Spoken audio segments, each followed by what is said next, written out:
it's almost like a no-brainer. You add to that the labor savings, that's just basically like the cherry on top.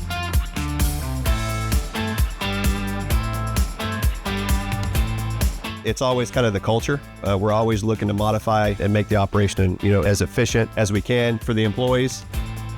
It's kind of a buzz out there. You don't automate to eliminate jobs, and we truly don't do that. We take our folks and actually repurpose them into jobs that are a little bit more critical.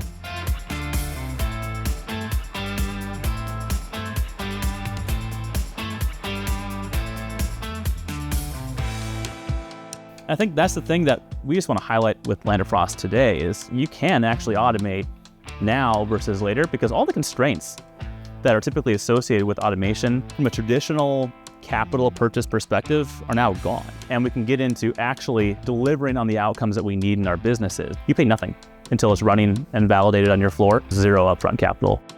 Yeah, we're a decent sized company. Yeah, we have capital, but I guarantee you as a CI guy that's been looking at a lot of things for a lot of years, I got a way bigger list of capital things I want than the amount of money that's going to be there on a year-to-year basis. So things like this is, you can make the improvement, you can put that capital somewhere else.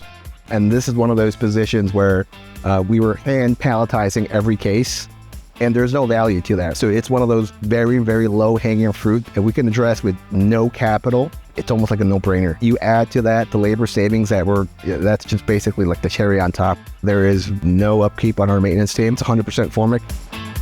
If we keep waiting till the right moment and all right, now we're ready, we're going to see a lot of people just passing us by. And that's the scary part, is we got to do it. And it's a matter of when and not if. That's why Formic exists.